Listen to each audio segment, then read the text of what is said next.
Good evening, everyone. Welcome back or welcome to yet another event of High Tech Advisors in partnership with JP Morgan Bank. Thank you, David. Some of you who have been to our events know David very well. He has graciously supported us to help this host this event. And this is our first one for this year, though we do have these events all year round. And I'm Ruchi. I have been in the recruitment domain for over 10 years now. So the panel today is very near and dear to me.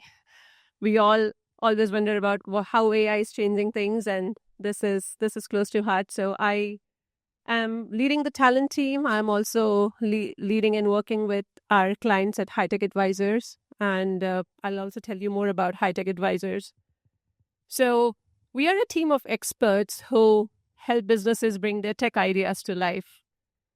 And it could be anything related to, say, software development or creating product roadmaps, helping them with designing user interfaces or scaling teams or even managing operations. Over the years, we have worked with many startups, many mid-sized companies, and also organizations like Gates Foundation. We have also worked on some of the cloud platforms like GCP, Azure, AWS, and we are able to work on all kind of complex projects too.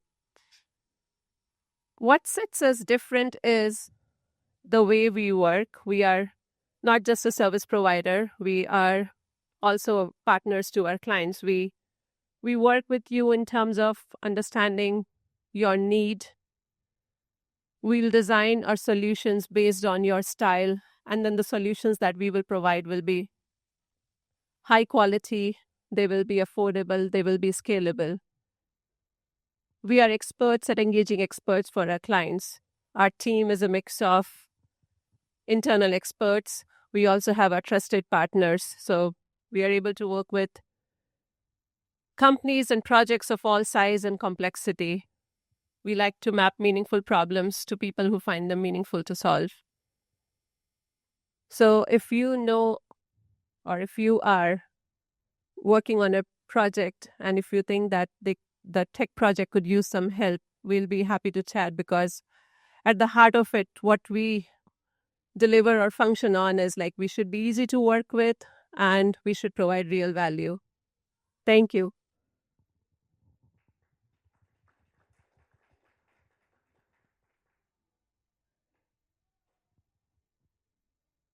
Thank you. Thank you, Ruchi. Thanks to all of you for coming over and sharing your valuable time. So, and thanks to all the panelists today. Apparently, when we were picking this topic, we weren't thinking about the election and what would happen by now. we were planning this event months ago, but looks like hiring and working and making a living is always a big topic for everybody, but it's especially seems like one now, right? In light of people not knowing, especially in the government, whether they need to go in next week or the week after. And then in the private sector, people getting affected by the new policies, either by, import-export issues and inflation and so on. So as such, I think there was a lot of interest, a lot more interest than what our room could accommodate. But we still are very thankful to David for feeding all the people that are here. Speaking of that, it's been 2 years now. We've been partnering with JP Morgan. So I think we've been in the same venue for about 8 different events. So we've looked at multiple domains in AI and so on. So it's been pretty productive and exciting journey. So thank you, David, and hopefully we'll be able to continue. So with that, we'll start the panel now. I'm your moderator. I'm not an expert necessarily in AI or hiring per se, though our team does hiring. But the panelists themselves have a lot of domain experience. And some of you may not have seen Jitendra's name in the list of panelists, but now we have him. He has some great experience from Indeed and ZipRecruiter and elsewhere. So with that, I'm going to ask each of the panelists to just introduce yourselves, and then we'll get into some of the questions that we have discussed. And by the way, the audience Q&A will come towards at the end. So, and then right after this, just FYI, we're going to be having the room available, and the able staff will be serving you drinks, and there might be still some food available. So if you find any interesting topics or people that are interesting that you want to follow up with, you'll have time. Okay. So, Prem, go ahead. Yeah, absolutely. Thanks for having me. My name is Prem Kumar. I'm co-founder and CEO of a company called Humanly. So we use AI to help automate candidates scheduling as well as screening for high volume hiring. And my background is primarily in product. Worked at Microsoft for about 10 years before entering the startup world. Jitendra, can you hear me? Okay, Jitendra Vats. I'm a finance guy primarily. I worked for the likes of Indeed, ZipRecruiter, and also helped OfferUp in their job launch business. I worked in various areas, when I joined Indeed, because Indeed was a much smaller company than 2017. I think they just crossed $1 billion in revenue, and when I left in 2022, they were over $7 billion. So got a chance to work on their funnel from the employer and job seeker perspective, and then did competitive benchmarking with the product feature analysis and pricing, both helping out ZipRecruiter and OfferUp down the line. Thank you. It's me okay, right? It's you don't feel it when you're talking, actually. So, thank you for having me. Thank you. My name is Rajama Krishnamurthy. I am a senior director at Microsoft. I'm currently leader in the enterprise AI, working mostly on agentic AI. That's the latest buzzword, right? So, prior to this, I have been leading HR technology organizations at Pfizer and then at Microsoft as well. So that's my background. And when I'm not doing this, I have not a day job as well. I am an adjunct professor at NYU teaching AI and technology for master's programs. Hey everyone, thanks for having me. I'm excited for the chat this evening. My name's Anthony Rotoli. I'm currently at Gusto, which is a small business payroll and HR platform, where I'm leading a team working on a project that kind of involves HR and AI.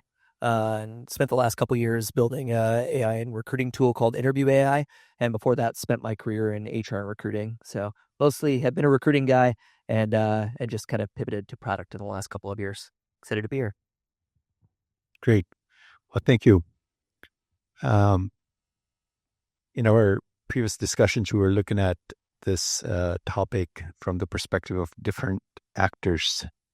So candidates, hiring managers, and recruiters, and there are other stakeholders as well. So if we start with one of those, let's say we start with the employer, right? And so now you're the employer, including the hiring manager, and your job is to be relevant and attract the right talent, right? Which was your old job anyway. But so what are the things I should be mindful of as AI comes into the scene to keep me competitive and make sure that I'm able to tap into the right talent? So, we've had a lot of legacy platforms, right? LinkedIn is legacy now, right? I think it's over 20 years old. Indeed, Monster, etc. But so maybe Prem, since you have a company on this, start us off. Yeah, I mean, I think what Rajama mentioned, that there's certainly a lot of buzzwords, a lot of hype, for good reason if used in the right ways. I feel that AI, like any technology, can make things happen faster and more efficiently, but it can also make bad things happen faster and more efficiently bad if you don't start with the right people and process that you put into it. So I think that there's tremendous potential, but there is a lot of noise now. So we have to ask vendors the right questions. I think the data is the kind of biggest thing I would start with. I often will tell companies if you're having AI do a human type job, you should write a job description for it. What skills does it have? What references does it have? Is it a culture add to your organization? I'm using an agent for my executive assistant, and in many cases, I'd actually rather pay more if this is impacting our culture positively for a human hire versus AI that might be cheaper but might have other impacts. So I think thinking about it like that and having asking the questions around the data. The other thing I'd say is because there's a lot of things happening right now. Things like third-party audits. So when you're talking to an AI vendor, similarly to SOC 2 or ISO, if you're asking for those certifications, you should ask are they audited by a third party as far as bias. But yeah, those are some of the initial things that come to mind. But I think there's a lot of use cases where I don't feel AI is going to replace recruiters, but recruiters using AI probably will replace those who don't if they're using it effectively. So I think thinking about how it fits into an already established process and making that better versus it's not going to solve all your problems if you don't have a foundation. Keep going. Thanks. So let me talk to you more of a real life cost benefit situation, right? Let's say a company, let's even talk about Microsoft, right? They advertise for a software engineer position, very generic title. And in today's environment, probably they'll get 1,000 resumes in a week, 2 weeks' time, right? Now look at it both from the hiring manager's perspective as well as the job seeker's perspective, right? So before AI, the keyword search has always been there for much longer time, right, to filter up the resume. And I think a lot of the data that shows is that keyword search is still not more than 50% probable, right? So you might as well toss up a coin to do that. But let's say that the recruiter uses a keyword search and AI and filters the resume and stack ranks the 1,000 resumes into deciles, of 100 each. From the 100, the recruiter peruses those resumes, personally and picks up 30, for the hiring manager to do phone screen on. From an employer's perspective, speed to hiring is more critical than hiring the best candidate. Because Microsoft's process, and again, this is an example, so I don't want to use it specifically, but any company like Microsoft, Amazon, Google, Facebook, right? Their internal hiring processes, once a candidate is brought into the loop, is rigorous enough that a decent candidate would be hired. But it doesn't mean the best candidate was hired, right? There is no AI today that solves that problem yet. Let me stop. I think that's very insightful there. When it comes to the use of AI, since the volume can be met with lesser amount of time, you can do more with less. What does that mean from a recruiter perspective? First of all, what are the elements of both data and process you need to be ready with, so that you can match and map the right candidates? As you rightly pointed out, there is never a best candidate. You can never, get the best candidate ever. Maybe you do. I mean, maybe you get lucky and somebody hires the best candidate. But more importantly, I think to make sure that you have the outreach.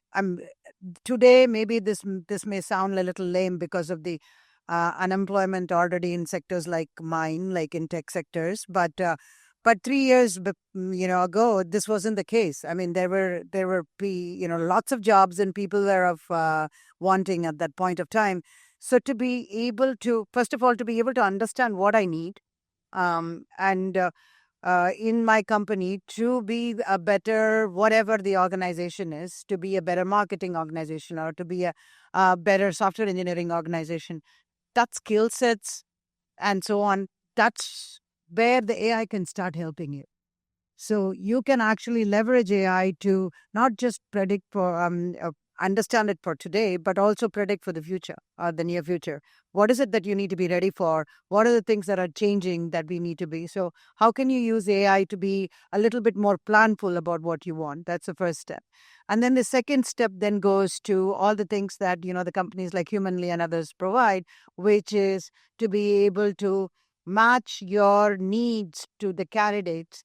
And that matching is more than keywords now. So the matching is what are the underlying meaning of things that people put in resumes?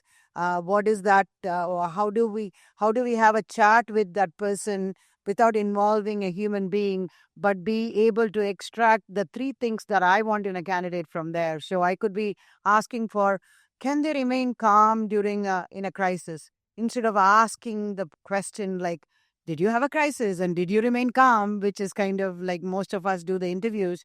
Are there ways that we can extract information that those three elements that you want in your candidate can be extracted for a particular job that is maybe, very highly stressful, and you want somebody to remain calm during that time?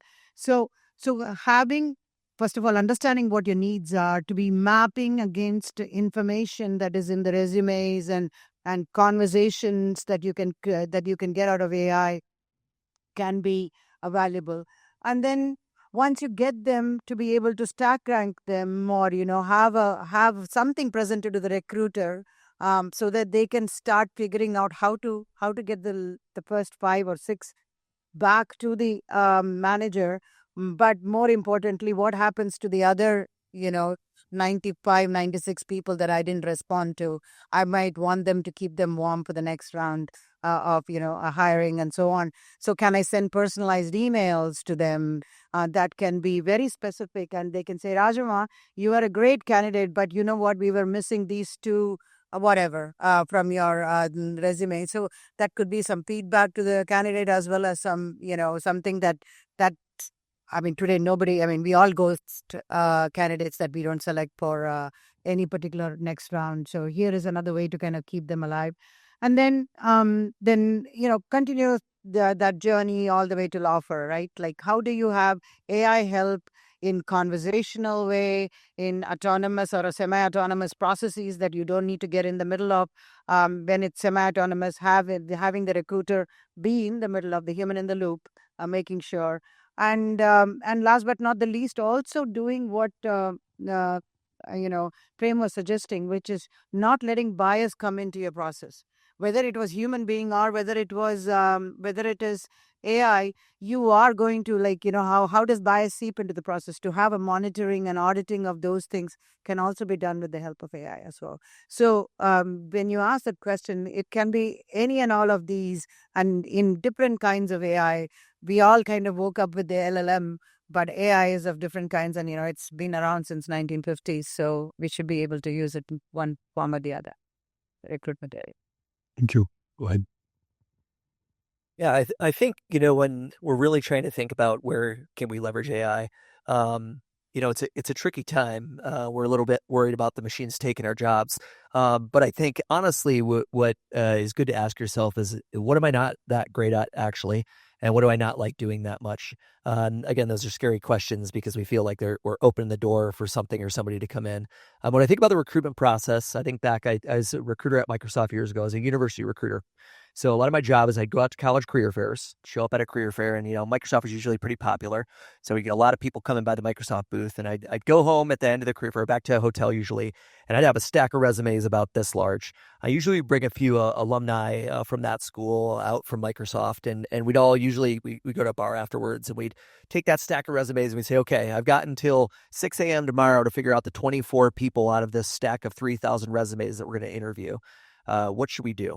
And I'm a little ashamed to admit, what we did was we said, let's break this pile up and let's sort through it. Everybody just pull out anybody that interned previously at Google or Facebook or Amazon. And from that, we'll have a list of 200 resumes, and then we'll start to sort out from there, and immediately remove from the stack a bunch of qualified applicants that hadn't had that opportunity before.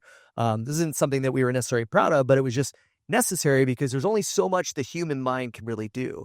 I guess if we had a floor like this, we could have laid out 3,000 resumes and tried to go through and read every single one and make a comparison, but the human mind is incapable of that. So we had to rely on these kind of rudimentary methods that were probably full of bias and wasn't allowing folks to get through the process.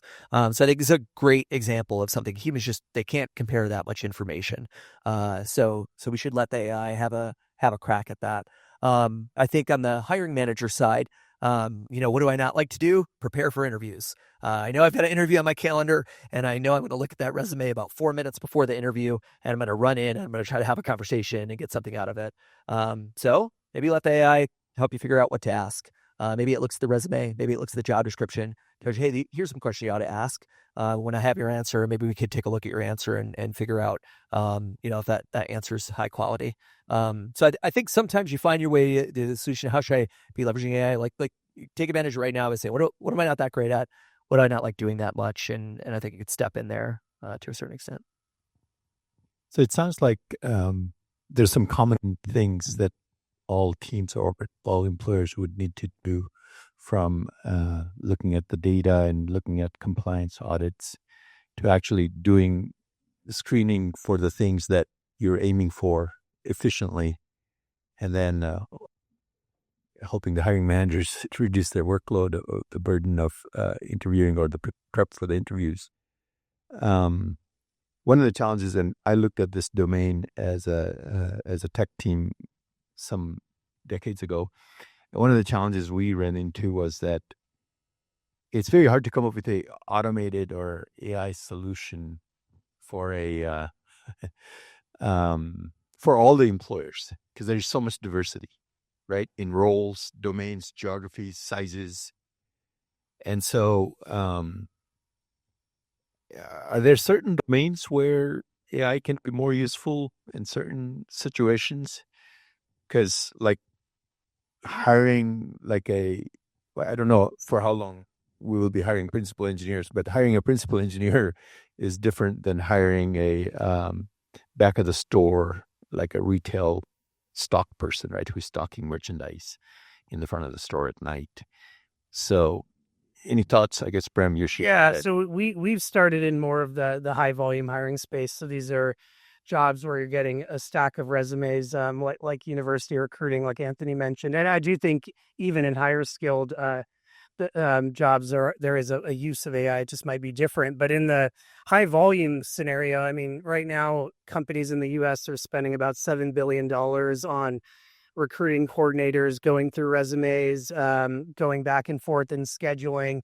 And that $7 billion might sound all right if it was working, but you're still only getting to 5% of the candidates. So 95% of the candidates that raise their hand with interest in your company, you're not even talking to. So if I told our team that our marketer is going to drive 100 demos of customers that want to buy our product, but our sales team only has time to talk to 5% of companies that want to buy our product, we'd be out of money, right? So, and the other thing, I was talking to maybe a former colleague of yours, the CFO of ZipRecruiter, Dave Travers. He was at Disney before, and oftentimes in these B2C scenarios, your candidates are also your best customers. So the average Disney job candidate spends 8 times as much money at Disney. So when you're ignoring them, you're ignoring your best customers every day, which is certainly not a good thing.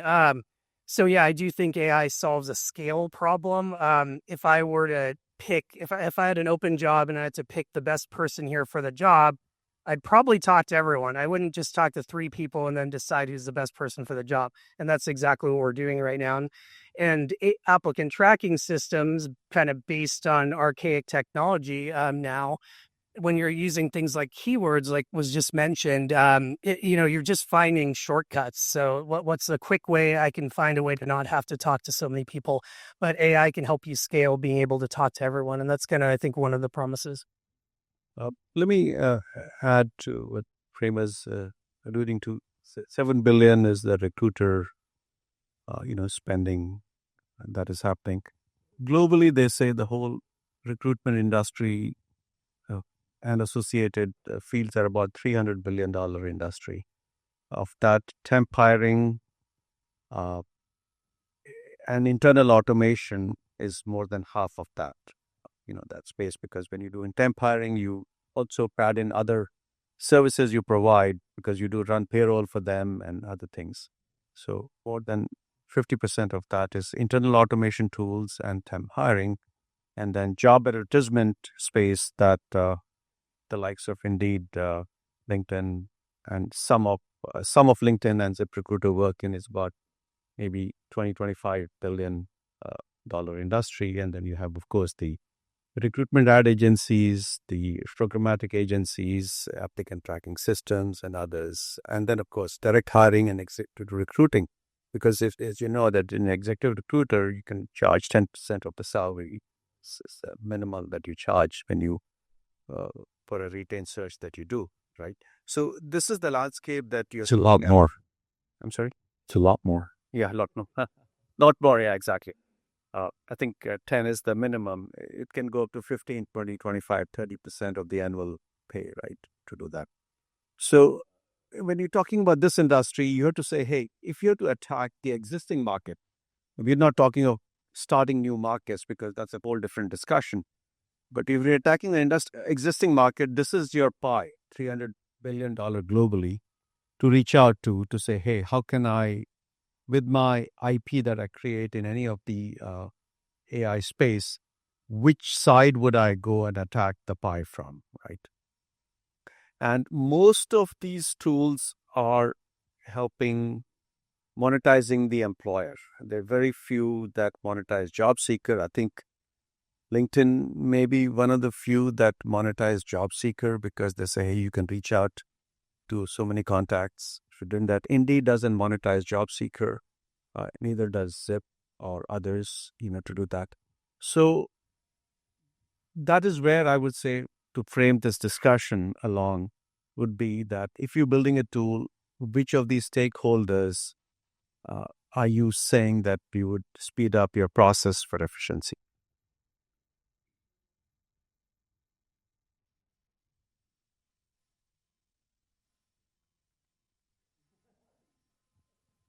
I mean, it's so. I guess you're saying which market segment to go after, right? If you're monetizing the employer side, right? Yeah. If you both have any, if you want to jump in, go ahead. Otherwise, The one thing that that I don't know if anyone has exploited this at all, but I do believe it's as a hiring manager, and I find it often that the recruiter does not understand what I want.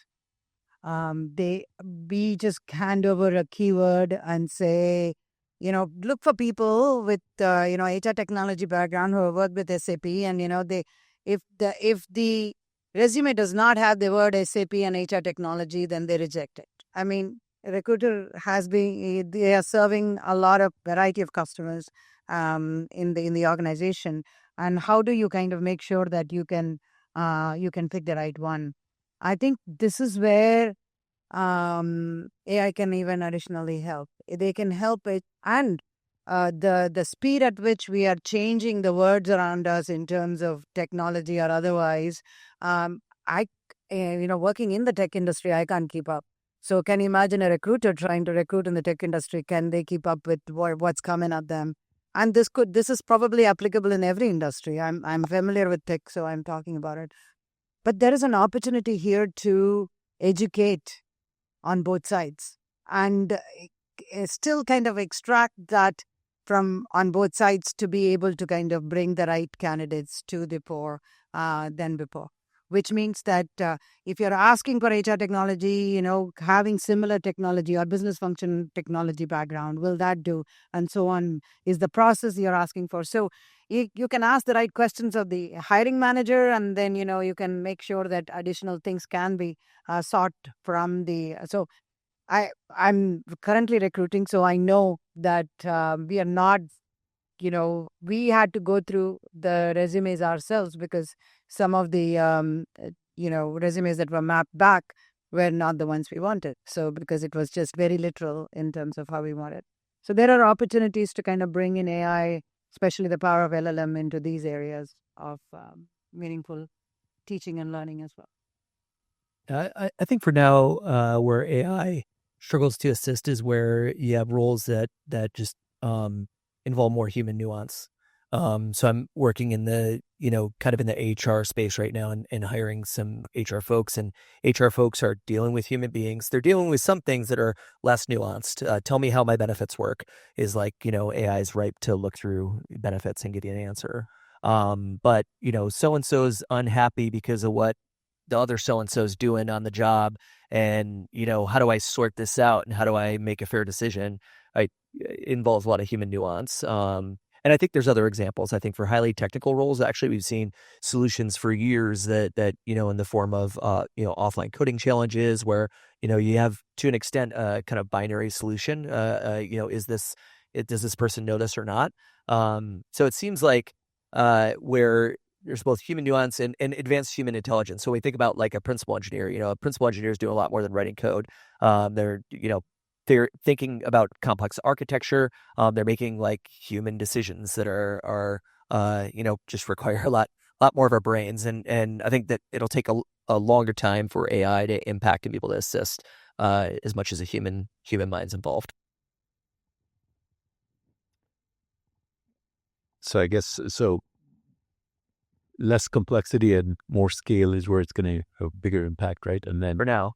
And then as you get into higher complexity, fewer heads to be hired. It'll come later. I guess switching perspective a little bit. What if you're a job candidate, or you're looking to change jobs, or you're looking for work, right? So how do I navigate the AI enabled landscape? I suppose if I'm wanting to be a cashier in a store, it's going to be a different experience than me wanting to get a senior engineering job or a CFO job or a head of HR or something like that. Yeah, I mean, I guess just to call it like it is right now, if you're a candidate, you're being asked to reduce your life's experience to a piece of paper, and then the average recruiter will spend 7 seconds reading about 4 lines of that piece of paper. So that's kind of how the process is working now.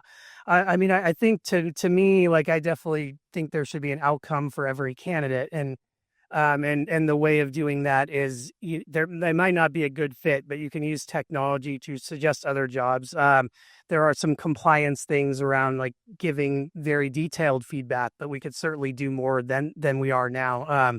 I think the most like underutilized piece of employer brand marketing right now is the rejection email, because it's really nothing in it, but it has a really high open rate. People want to see if they got the job, and then you're just giving them something random. But can you use that to further your relationship with the candidate? And I think one way to do that is like, instead of like thinking about filling this role, think about building a pipeline of people that you have a relationship with that could be there for a future role. So I think if you're able to engage with everyone that applies or that you've sourced, that's a way of doing it. On the candidate side, the other thing is, so when I was working at Microsoft in support, there was like, we were looking at how we can improve in MSN customer satisfaction. And what was interesting is the number one thing correlated to a satisfied customer was if that came with an issue, it was actually not even solving their issue or not. It was how fast the first contact with a human was.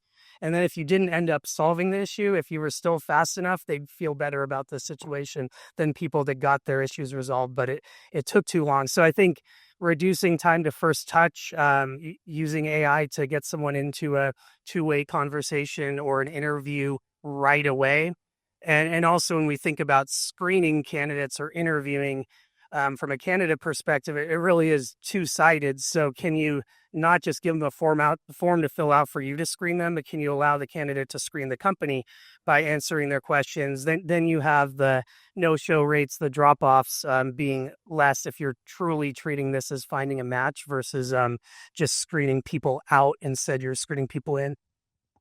Yeah. See, the other way to look at it is if you look at the whole U.S. as an example, 340 million population, maybe about 150 employees who are, in the job market today.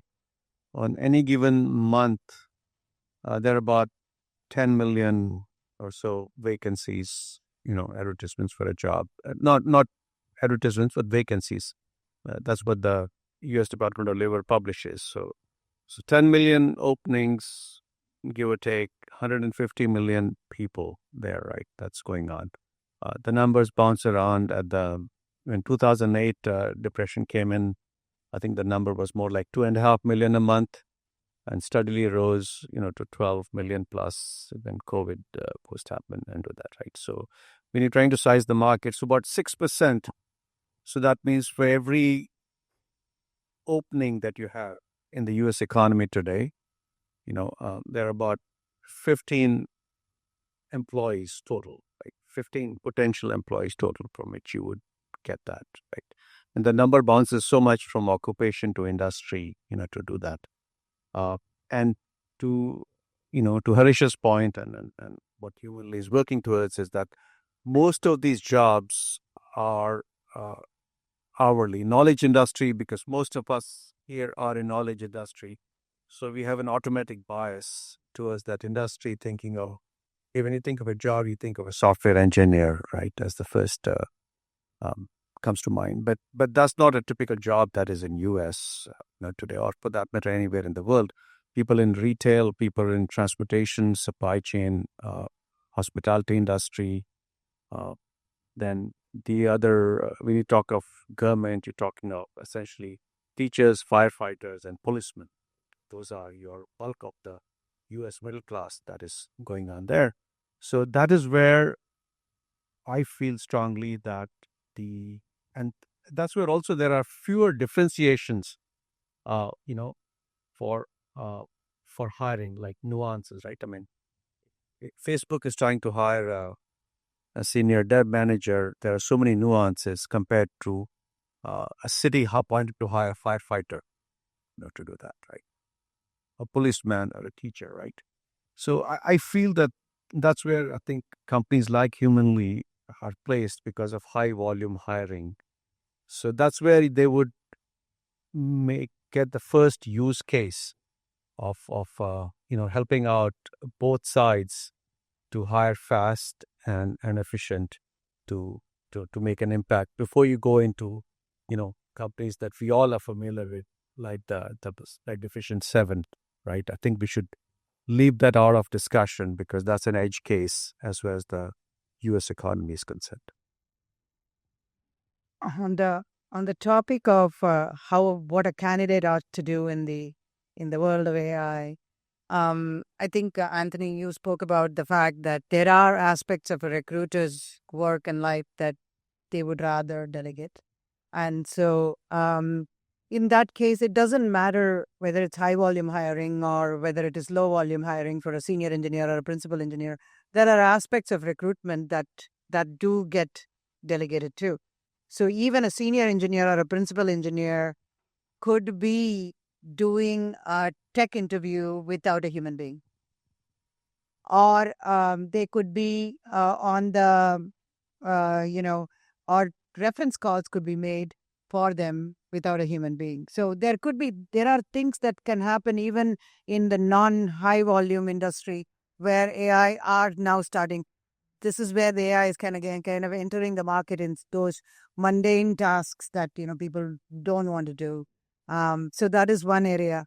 But from a candidate perspective, I think there is already quite a good awareness that their resumes are going to go through the AI machine now. The screening and selecting will be based on some keywords that some AI ML algorithm is going to figure out, and they're going to match and map.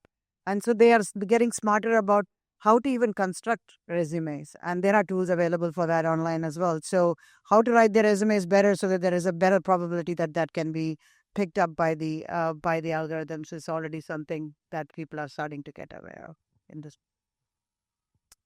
I think there's a few things that come to mind for candidates. I think the first is having to grapple with the fact that there's just a wave that's not going away.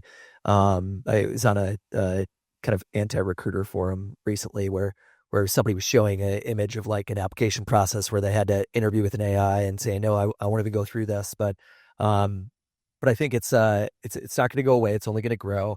And I think thinking a layer deeper and realizing like this truly is a way to give far more people a chance. right? So if it's an AI that's interviewing you at the top of funnel, well, before it was a recruiter that could interview 10 people a week, and now it's an AI that could interview thousands of people in an hour and surface your skills. So trying to think a layer deeper, even if there's immediate reaction, and know that there's truly an opportunity here. So that's just one, I think, mindset that we have to get into. But I think a couple tactical things that, again, sticking with the theme of like, what are we not great at? What do we not like to do? Well, everyone knows that you should adjust your resume for every job that you apply to. We don't love to do it. It's kind of annoying. Great thing for AI to do. Another one, and this is just like a really practical, intelligent decision. Colleague of mine leverages is he's built just this chat GPT, open thread that he maintains all the time. That's just his job interview assistant. And he keeps filling that with like bits of his personal portfolio. So first his resume and then like work he did from other jobs. And now when he's in a job interview and he gets a question, he can refer back to that and he has a record of all the work that he's done and have some material to work off of to have an answer ready to go. I know whenever I've interviewed for a job, I just build a ridiculous notes document in my notes folder. And I'm like, what do I know about the job? Let me try to go through everything in the job and give it an answer from something I've done before. We don't really need that anymore. So I really like that. I think it's a wise thing for any candidate to have something at the ready because, we all, I think, probably have all been in a job interview where you get hit with a question and you kind of freeze up. And then as soon as the Zoom ends or you walk out of the room, you're like, oh, I did that 12 times. And I couldn't remember because I was on the spot.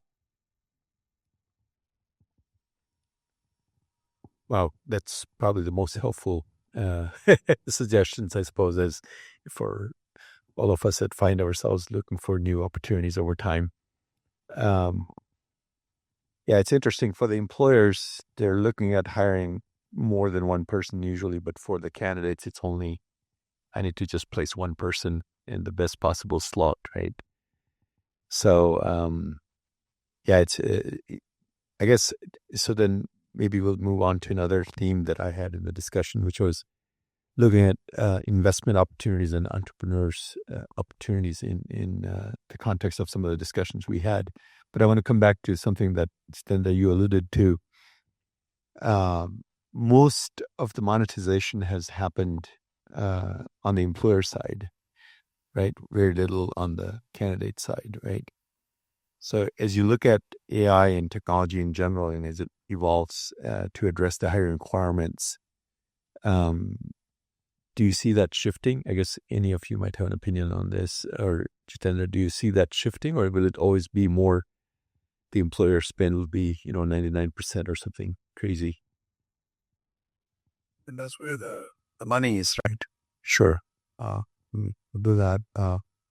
And also that's where the business need is, where efficiency becomes important and critical, or speed to market becomes important. And also I think it sometimes comes down to philosophy of a business.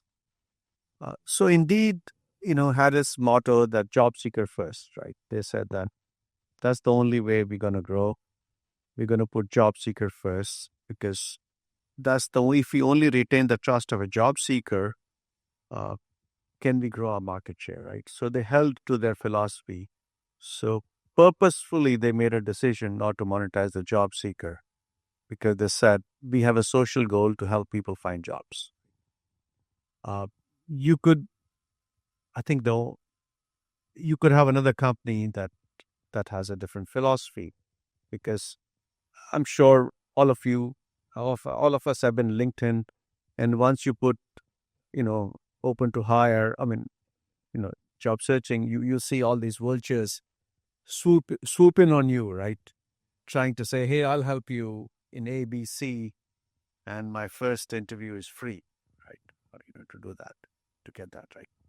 It's only worse when you post a job as an employer. Yes, right. So, you would have all of those entities coming in, stakeholders coming in, who are attacking the problem from a different size. Because to a job seeker who's desperate, is looking for any help, right? Can they find for 6 months, if somebody's looking for a job, they're desperate, and they'll fall to that thing to keep it going. But I want to point out is that within this big space, what we call a boy, there are so many subspaces, right? Companies that help in distribution. That's where these agencies that are either recruitment ad agencies or programmatic agencies that distribute your job to different job boards, right, in the most efficient manner.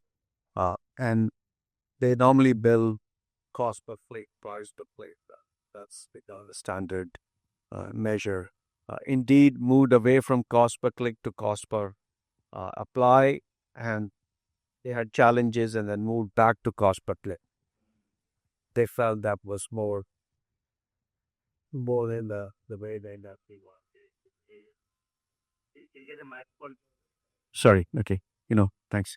So I think the challenge comes in, and all of them, they measure efficiency uh, in matching, right? That's where all these companies who are in the job board space, LinkedIn, Indeed, ZipRecruiter, are trying to claim an edges in matching, that we will match the job description to a candidate in the most efficient way as possible, that we have profiles on our job board where you can reach out to these top 100 people who match your job description.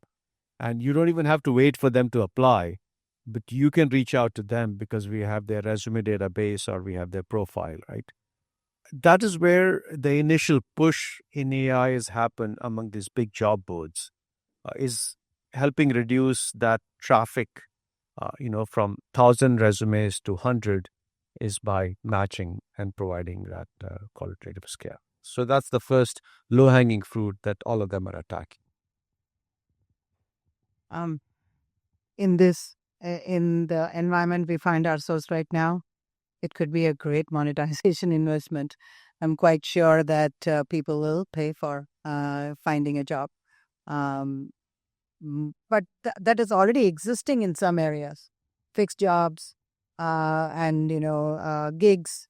Already we have certain areas where people pay for having a place there and to be able to find those right now. I don't think that it's going to be far. That's my personal opinion, that there will be places where people will pay for finding the right kind of jobs, and that will be monetized. Even LinkedIn, if you want to find the right jobs, you got to pay the premium. So it is already there, and so it's just going to grow. That's my. Yeah, sorry. Yeah, my thoughts on that. I mean, well, there's a lot of things you can do there that I think are horrible ideas, and then maybe some things that are better. I mean, I think just philosophically, if you're helping a candidate be better, maybe through a certain skill you're teaching them that might give them a better chance of interviewing better, that to me makes sense. But like, if you're an employer and your job is to find the best person, I don't want whoever's like paid the most. So I want to see the best person. And if we're buying into the kind of idea that AI will let us talk to everyone synchronously and engage with everyone, then why would we only want to talk to the people that are paying more to boost their job, their ad, or their profile? So yeah, I definitely. I mean, I'm not saying people won't do it and maybe make some money off it, but yeah, I don't think there should be any. You shouldn't be able to pay to get to the front of the line, but you can definitely pay to get trained on better ways to show up at an interview, or to learn a new skill that might, or even update your resume. Companies like JobScan will look at what keywords applicant tracking systems are looking at, and then scan your resume and tell you what to add to it. I mean, there's a lot of like in this whole world of resumes, there's definitely some like gamesmanship, but yeah, that's my thought. Let me also add another metric here for you to consider. The job boards, as you call them, right? Craigslist, I don't know if any of you know that Craigslist is a big job board industry as well. They earn about $200 billion, not a small change from just job posting. You can post a job for, I think $45 or something. You can post a job, right? So that's your low end of job posting. On Indeed also, you can post a job for free. Whether it gets any views, that's a different thing. At the high end, let's say somebody earning $100,000 salary, if you hire an executive recruiter and they take 20% take rate, that's $20,000, right? So you have this big spectrum from $50 to $20,000. Look at the space in between, right? So you don't have to be attacking the either end of it, but come out with a model somewhere in the middle that even if you can get $1,000 per job or $2,000 per job, right? Because the person who's posting a $50 job, they have to look at all their resumes. They have to do all the phone screening. They have to do the interviews and then finally find somebody to hire. Whereas the full service for that same job is getting $20,000, for that same. But I think there is a big opportunity for the models in between. So I think, a major problem in selecting the right applicant is this abundance of applicants. I remember back in those college recruiting days, if I had a chance to give advice to a college student, said I'm just trying to go to a career fair and be successful in my hunt here. I'd advise to throw away the 150 copies of your resume that you got and you plan to drop at every single career fair booth, and spend some time researching and figure out the 3 companies that you're really interested in, and go spend some time and talk to them. So this is literally, I've thought about this as a very funny idea. I don't know if it would actually work, but we have easy apply, right, on LinkedIn. Well, I want to create hard apply, right? And it's going to be a paid service. You'll pay maybe $50 a month, and you only get to apply to 5 jobs a week, and that's it. A bit of a joke, but honestly, I think that candidates are thinking about adjusting their resumes to get through the ATS and to get seen. But really, it would be nice if we were helping candidates figure out, are you actually a good fit for this job? Let's help you do some work and figure out, is this actually worth your time to apply? Because it is a very draining and demoralizing thing to apply to 300 jobs and not get a response. So I think it kind of goes in both directions. I probably won't create hard apply, but any of you want to work on that together, let me know. But I do think actually there probably is opportunity to guide candidates more to apply less. I think that could be really helpful. Super quick response, but I think you're right. I mean, because the friction has been reduced so much to apply, you have this dynamic. But if we can reduce the friction on the other side and make it so it's easier to engage with everyone at scale, I'd argue that better than trying to guess at what the company wants and fill out a hard apply, you're actually having a two-way conversation with the candidate. Obviously, that can't happen at a high volume, but unless you use like AI or something. But Well, I guess there's probably a lot of interesting business models and opportunities that we could discuss, and maybe we'll continue. But I want to open up the floor to Q&A. But before we do that, I wanted to ask one question to everybody, and then you give us a summary of your thoughts on the topic. But the question I have for now is, what's going to be revolutionary that people are going to be shocked by or would be shocked by that'll exist in 2 years or 5 years from now or in 2030 around, job hunting that doesn't exist today? Yeah, We can reverse. Do it. Reverse. Yeah. I'm gonna put it out there because I kind of hope that in 5 or 10 years, people say, "Yeah, remember that LinkedIn thing that we used to use? Can you believe we did it that way?" And I think to an extent, like any technology, it's really built on a legacy model. It's not being built fresh with AI, and I don't think it's really working that great. They're getting a lot of money out of people. It's a ton to try to connect to people that want jobs, and it's not working that well for the people who want the jobs. And I don't know exactly what it'll look like, but I anticipate it'll be far better. And LinkedIn, it really, in so many ways, is I think that most people that go there use it as a professional social network now.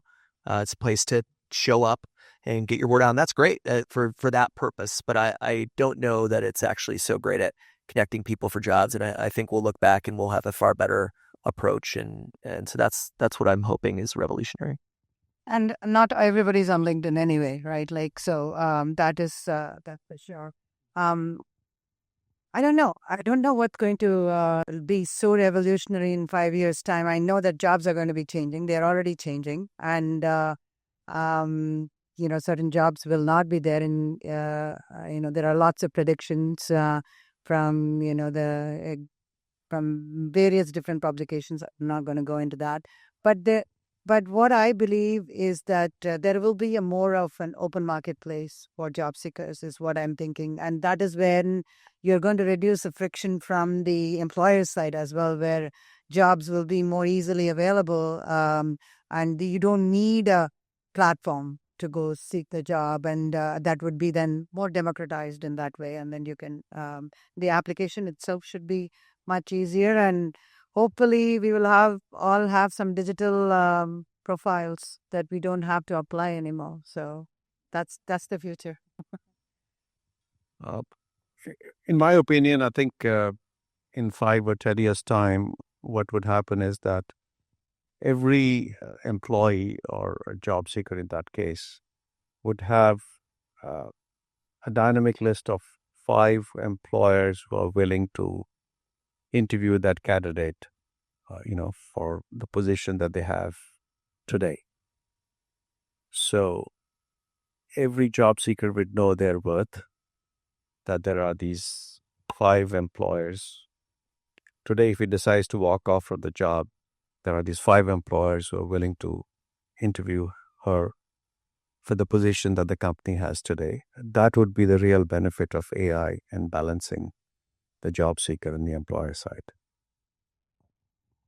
Yeah, no, I agree with Anthony on LinkedIn. Yeah, I do think as matching progresses, it'll become a little more like a jobs find you situation, where right now I'm sure we're all annoyed by like SMSs that we get about random jobs. But if that was like literally an amazing job for you that could change your life and it was super match, you probably would respond. So I think there'll be something there. And then separately, there's just so much. I mean, the VC capital's gone down a little bit, but there's a lot of people doing new things. So I really think the market and what we're voting for based on how we buy, are we asking for audits? And if we're not asking for them and we're buying companies that aren't audited, then that becomes okay. So I think we're right now with any new technology that's hitting so hard, we're choosing what is okay and what isn't, and what we want and what we don't want with what we buy. So I think that will influence which companies bubble up. And yes, there won't be a LinkedIn later. No bias, right? So we'll take your questions, but just before that, I'm curious, how many of you have hired more than 10 people in the last year as hiring managers? Yeah, as hiring managers, or last, whatever, a few years. So there you go. So there's some hiring managers. How painful was it? Very, very painful. Very painful. Yeah. So, okay. I think, Ty, did you have a question? Yeah, here's something I said about in the hiring manager's requirements in a recruiter and then venture to job seeker, and then job seekers, how do you reduce their entire life down to a page of paper? Maybe the best way to ask the question is, where do we get to build a resume? How are we going to do it? Yeah, that's a great point. And that's why I talked about this digital profile. I think that is what is going to kill the resume. By the way, I don't know if Prem and Anthony know that LinkedIn is a Microsoft company, right? I'm sitting right. Stuck.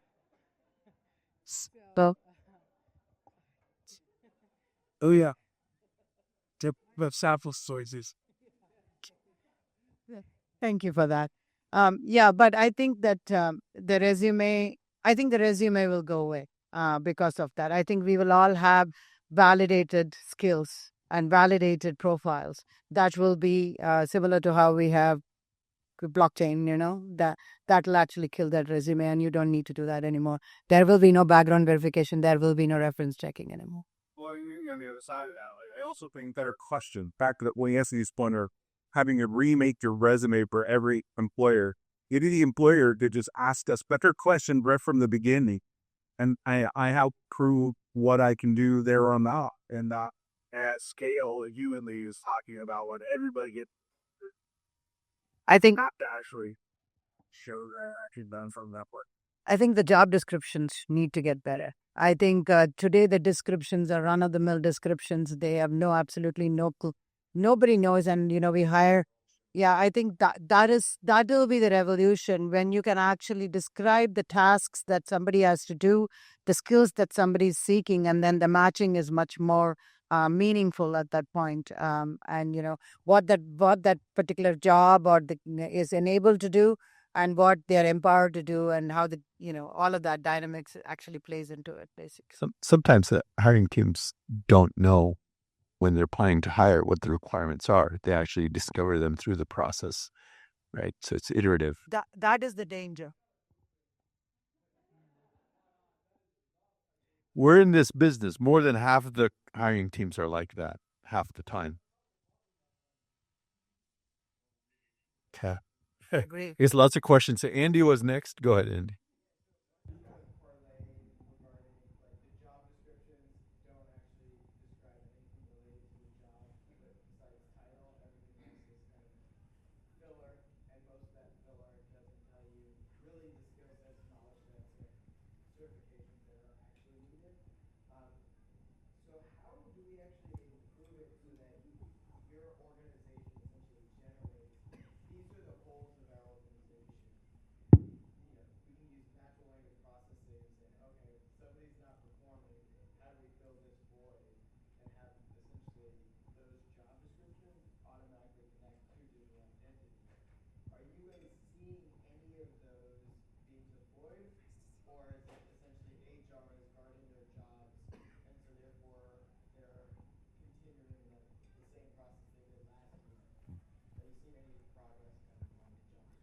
I don't know if I've seen much progress yet, but I would say like the main problem probably with job descriptions is humans getting in the way, and taking a human and sitting them down and saying, or a recruiter saying, okay, we could get this role open as soon as you write me a job description. Right?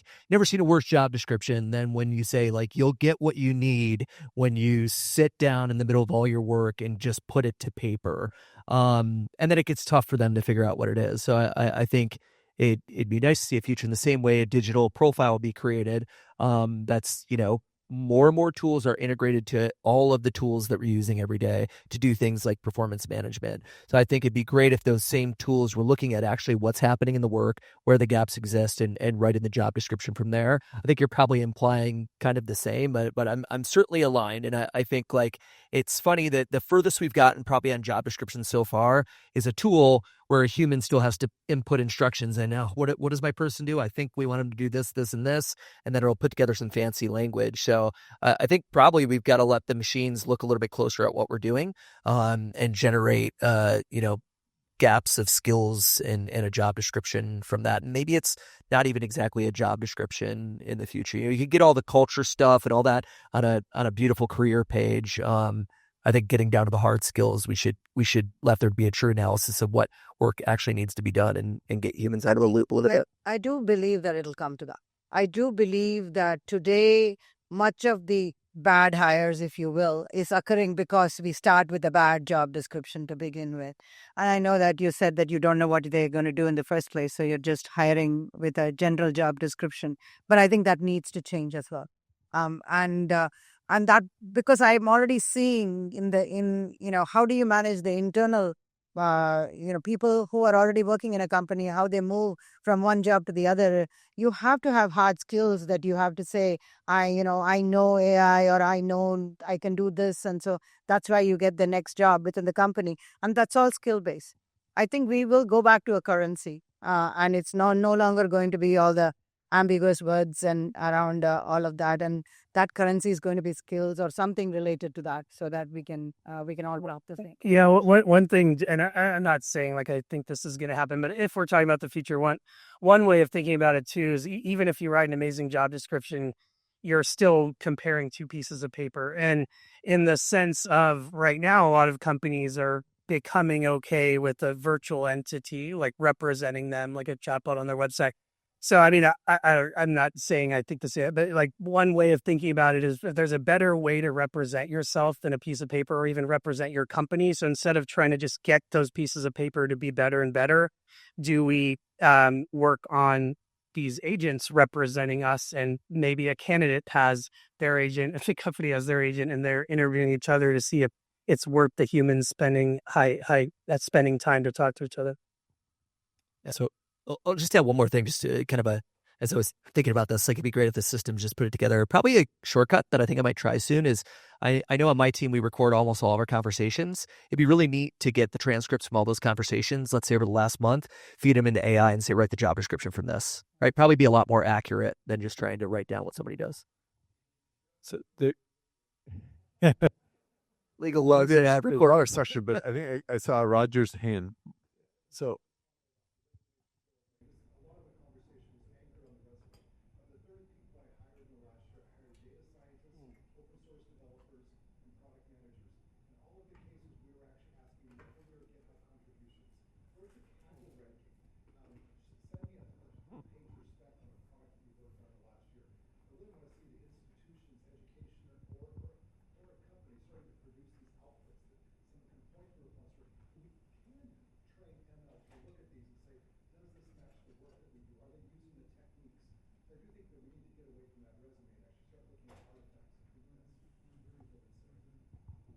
go ahead, Brian.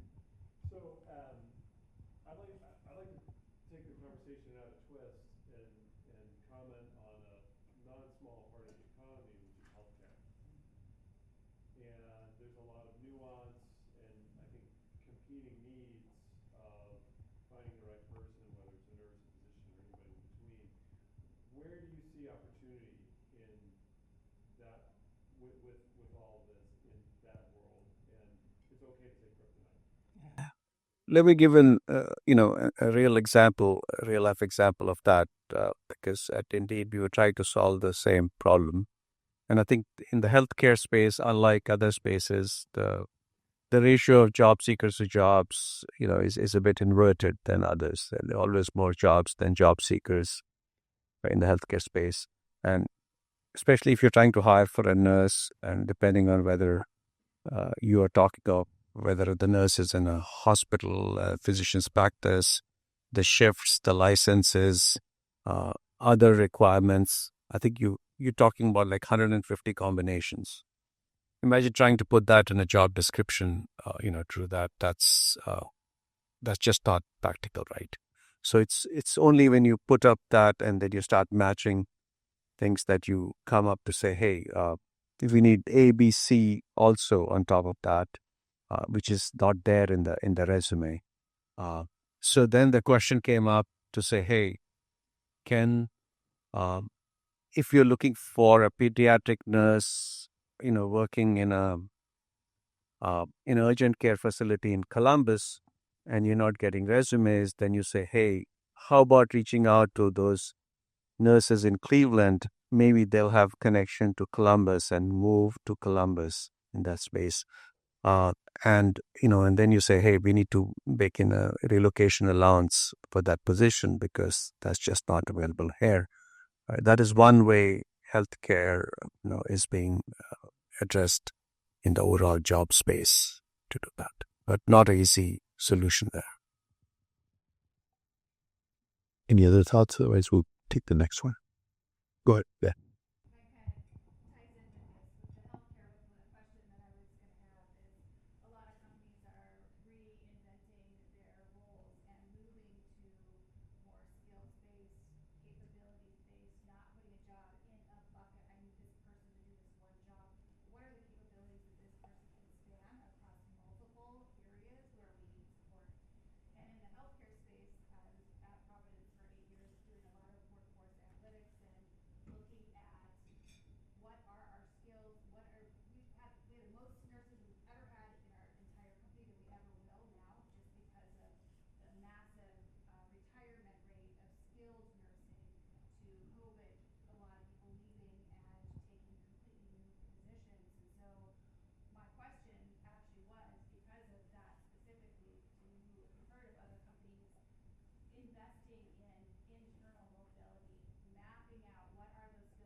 Most companies are doing it. Microsoft is doing it. First of all, to have there are two inventories you need to have. One is, what are the inventories of skills that you would need for today and for tomorrow? So needing to have an understanding of that. And then having an understanding of what your people skills are, and also what are the skills that they're learning on their jobs every day through inferring with the jobs that they're doing. So addition to, I know basket weaving from past, but I don't know how relevant it is to Microsoft's work. But then I'm learning how to do something in AI, or I know how to do agentic AI. So kind of combining all those skills and having a much more better understanding of skills. But then allowing employees to kind of figure out, from what I'm doing, I want to be, I don't know, 737 pilot. What are the 6 steps that I need to take to kind of get there? What are the practical experience that I need to have, and are there any projects that I need to go work on so that I can gain that practical experience versus I can do some learning and then I can learn that from a set of. So all of these are math skills. So and how do you kind of, and when I talk about digital profile, it is a thing. It's starting internally in companies now where they are maintaining this kind of information because it's becoming essential about having. We use the word retention very loosely when it comes to people.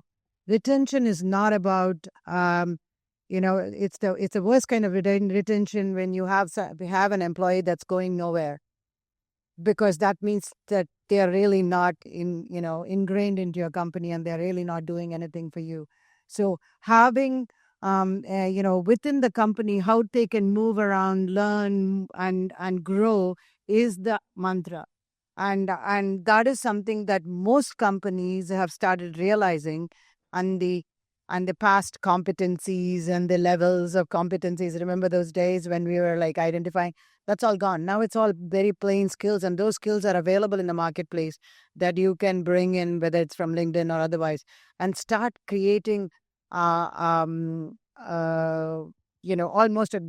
a warehouse of skills that you need for your company for today and tomorrow. And then from then on, start matching and mapping. And that helps you internally. And then that digital profiles help you place people for smaller projects, or know who can be the mentors, who could be the next generation, whatever, in your company, and who are all never going to fit into in the future of your company as well. So the inverse also applies. And so I think that's that is a trend I'm seeing in most big companies, which the customers that I interact with from Microsoft.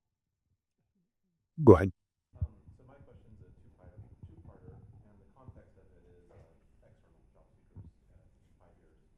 So how do you see, and just realizing that AI is just a tool that people interview people, um, how do you see in 5 years human motivational factors being evaluated optimally 5 years from now? Might not involve AI, right? Probably won't involve AI. First one. Second one, since the beginning of time, people are really good at lying about their experience. And so trust verification, how do you see trust verification being applied 5 years from now? And again, AI is just today's tool, right? Humans have been around before, they'll be probably here in the future. But each of you, in 5 years, how do you see these two contexts? The idea being, my past is my past, but you might not know my motivation. And just for matching purposes, motivation is good for both sides. But also, just because I don't have it in the past doesn't mean I can't do it really well now.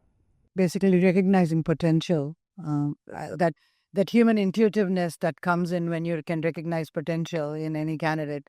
As a hiring manager, I would say, "Oh, you don't know this, but I know that you can learn that because of what I can see in you," and so on. How does AI kind of help? Is that your question? No, my question is not AI. My question is 5 years from now, how will that be better than today? How will that be better? Part of Okay. No question about AI. All right. Anyone? Good. May or may not be part. And I totally get your questions. Yeah, I mean, I'm not completely going to answer the first piece, but I'll let others. But I'll kind of speak to it a little bit, and I will talk about the what you were mentioning with potential fraud and whatnot. So on the first side, yeah, I mean, I definitely think in a world of skill-based hiring, I think you are like was shared over here.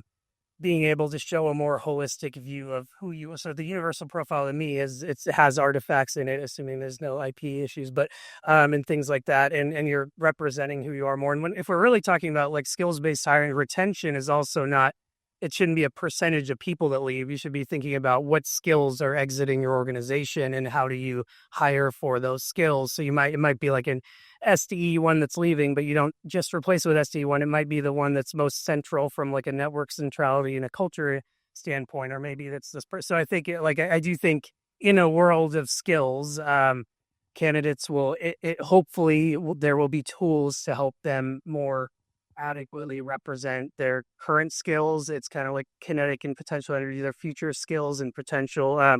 Not a completely solid answer, but the second piece, yeah, I mean, one thing is, I mean, there's just more data available. So if you're a candidate that is talking to a chatbot and recording how to pronounce your name for the recruiter, then you're in a Zoom call.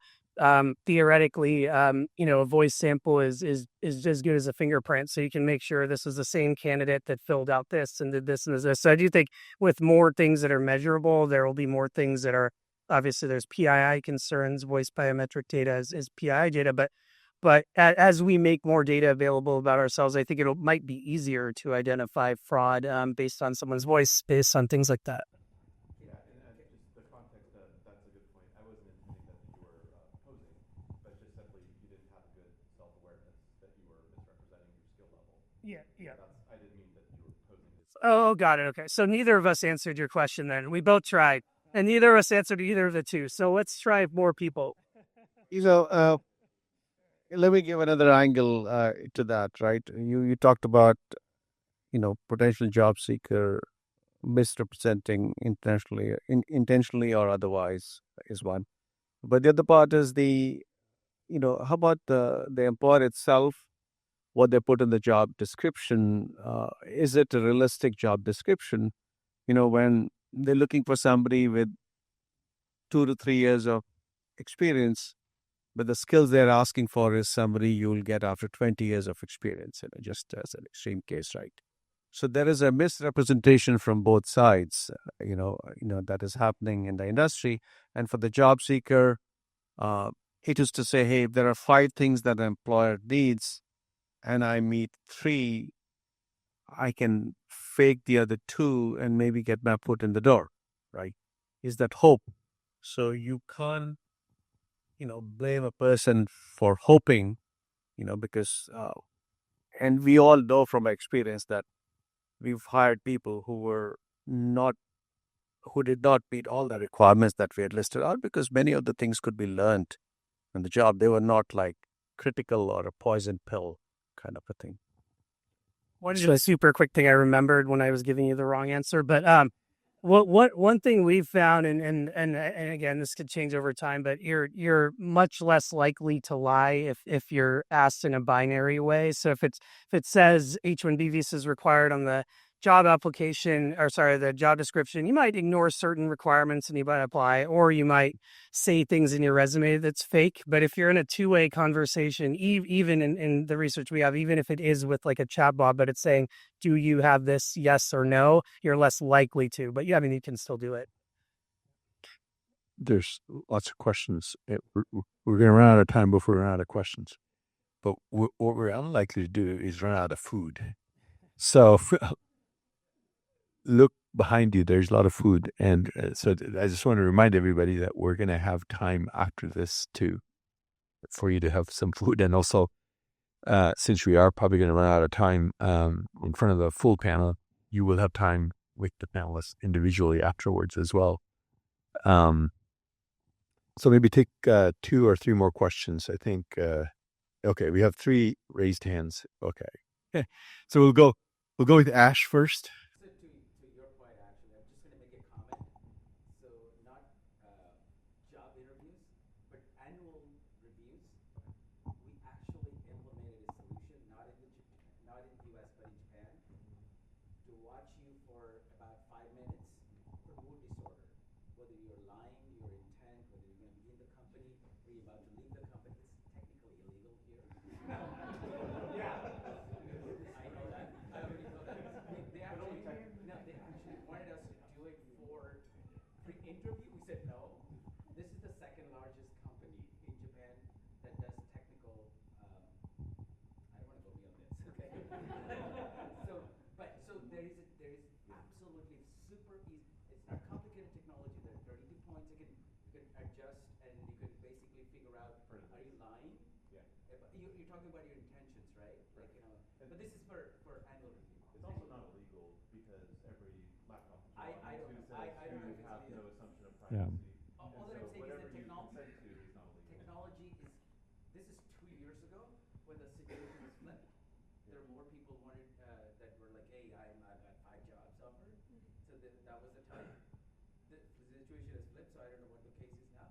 But the technology is way better now to analyze what you're thinking about. That is fascinating. It's weird, but I wonder that's how. reality. All right. We'll go quick, Vitali. So building on the concept that resume is probably going to turn into a portfolio, would you imagine that on the hiring manager's end, will get a tool that will take whatever job description was concocted by the hiring manager, and it will show how many candidates potentially meet it, so that to provide feedback to the hiring manager that with this awful and non-specific description, you will get a million candidates, you will never be able to select the right subset into you. So iterate, improve your job description, and hopefully narrow it down to a manageable number of candidates. That's going to happen. And, I can already see that, that if you're not going to get more precise about what your wants are, you're likely not to get the right candidates. And people are finding that. People have always found that, but we have always continued to kind of put job descriptions that are vague and have lot more words than necessary, but never. Only probably if you look closely, there will be 3 sentences that say skills needed and skills may be needed. And other than that, everything else is, something that's not necessary in a job description. But if your question is, are you looking, maybe I misread your question. Is your question more about,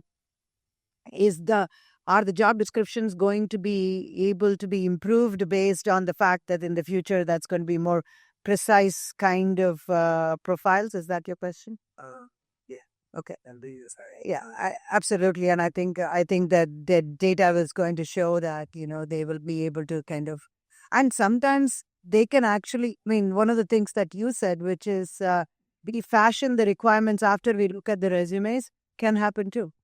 Yeah. If the resumes that you're going to get are certain kinds, they might rewrite the requirements based on what is the most likely to get, or if they're getting some of the niche skills that this company wants, they can write it into the requirements as well. So I think like the building of job descriptions might change in the future for sure. Go ahead, Ashri.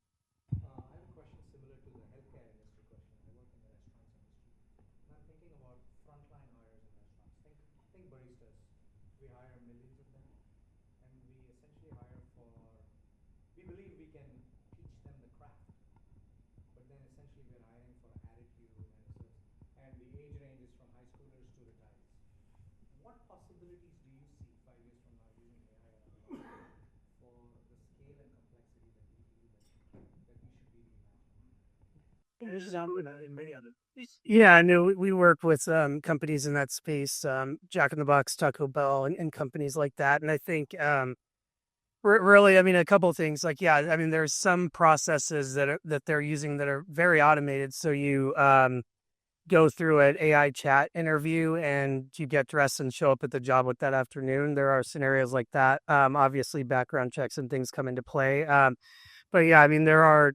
One thing I don't think very many hiring like technologies companies are doing very well now is pulling data after the hire. So it's their job is to fill the role, but not really. It's you want to create someone that has the highest employee lifetime value. Do they have the highest, which to me is a combination of tenure, engagement, performance, but not just one of those three. So yeah, if you can look at data and say, like, for I'll give you like a real example of Jack in the Box. So one thing they found, and so they were doing phone interviews and doing basically really hitting hard on communication skills. And what they found through looking at the data from our tool, but also I forget the exact tool they're using for post hire, but there was data around performance, and they found the best performers.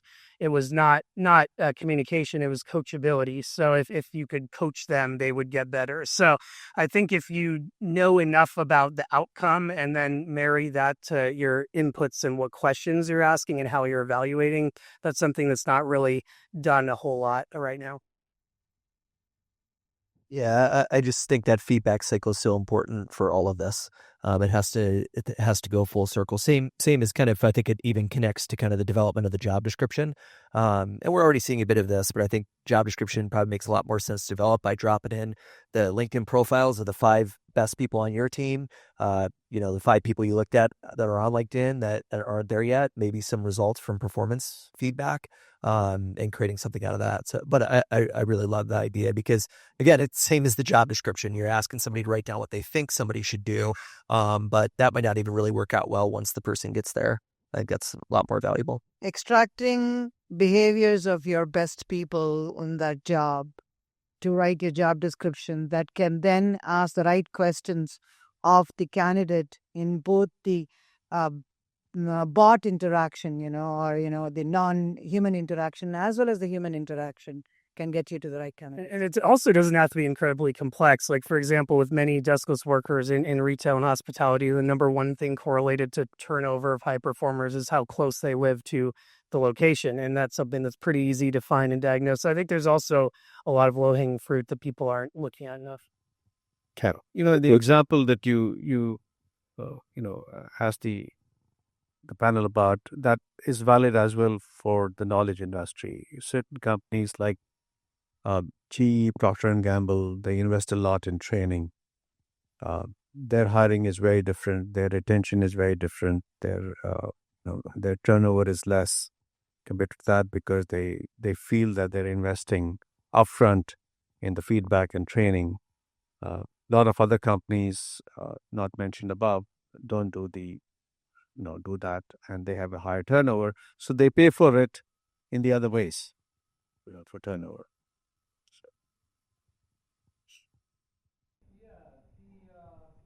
Implicit assumption, I think, throughout every question and answer has been about hiring humans. But if you listen to the AI labs, they're screaming AGI 5 years maybe, right? And so if we take them at their word, or even if you don't, there's probably a set of skills where you might be at a decision point: am I hiring a human? Am I hiring an AI? Right? You talked about looking at it as skills but walking out the door. And I think there's a VC, he says, I think the future of the IT department or the CIO is basically HR for AIs, right? But doesn't necessarily have to be so. And who is going to be making the decision? And are you guys in a power struggle between HR and the CIO over who decides if this is a human doing the job or this is an AI? Where's that decision in the future getting made? I can talk about the research getting made there. Every similar to how every job is now broken down into skills, right? Every job is a set of tasks. I'm just kind of making it very, inhuman right now, but that's a set of tasks. Set of tasks is a set of subtasks, and set of subtasks equivalent to some skill. Now figure out amongst all of this, where can a human being need to contribute and where will a agent or a AI can contribute and get stuff done. That's where the answer lies. Yeah, good. I think that kind of information will be available for every job that there is, and the hiring manager can make the decision based on that, make an informed decision based on that. Yeah, I mean, I think that's already happening when you're choosing automation, for instance. Like, so we have 5 of our employees are agents. So we have an EA, we have 2 developers that are completely autonomous, and so in terms of like who makes the decision, I think there's a few roles that will be merged. So I think product management and engineering will merge is one thing. I think the role of the CHRO, I do feel it would be a human, and I think the role of the CHRO is to actually be more of I guess I'm not necessarily saying CHRO and CIO will merge, but I do think that they would be making those decisions. So I think you are managing a workforce that is part human intelligence and part artificial intelligence, and that's happening now. And it really is just a trade-off. So like when I was talking, when we were interviewing our AI to see if we should have my executive assistant be an agent versus a human, the trade-off was it's a lot cheaper, but we're not going to have someone in the office when people come in. We're losing out on some culture things. So I think to answer the question, whether it should be human or agent depends on your goal. Are you looking for cost efficiency? Are you looking for, culture add? So what is that seat? What is it supposed to fulfill? I'm more asking how does it change the job of HR, Yep. right? Yeah. I can map out for you the task, like what needs to be on the hiring manager to do that. But does the job of HR change if you're being asked, hey, don't find the people, Yep. and don't go to the CIO for finding skills. Somebody, I just want to get the job done from the manager, and do I ask for a hybrid, and who do I go to? Yeah. You guys say, hey, if you're going to be asking 5 years, hey, I want you to get me a collection of AI human hybrids to accomplish that. Yeah, I mean, I'll make it super quick because but I guess it depends on so that like I don't think that like in the case that you're talking about like generative AI or AI that interfaces with humans, that's a little more human like a chat or an agent type thing, then yes, I think the CHRO should be deciding what's human intelligence and what's artificial intelligence. If it's more behind the scenes and isn't interfacing in human-like manners, then it's probably whoever's running that department, whether it's engineering or product or this. I think wherever it is automating tasks and stuff like that, I would say that that's more of a CIO decision. But wherever you are wanting to kind of infuse the culture, the human aspect, I think the HRO or the HR it gets to make the. Yeah, so we're using ourselves, but we're using Microsoft Copilot, GitHub Copilot, and then a few startups. I have to say that after we comment. Okay. Well, that was a lot of thoughts and content around how hiring is going to evolve as a result of AI and I suppose otherwise. So thank you so much for your generous time and insights. And thanks to all of you for coming. Stick around. I think we still have quite a bit of time, so as much as you wish. A lot of food. I don't know if you guys didn't eat enough today so far, or there's just more food. So we'll do our next event in June, but you'll all get the messages on that and the topic, etc. I think that's all I've got to say. Good night. So thank you.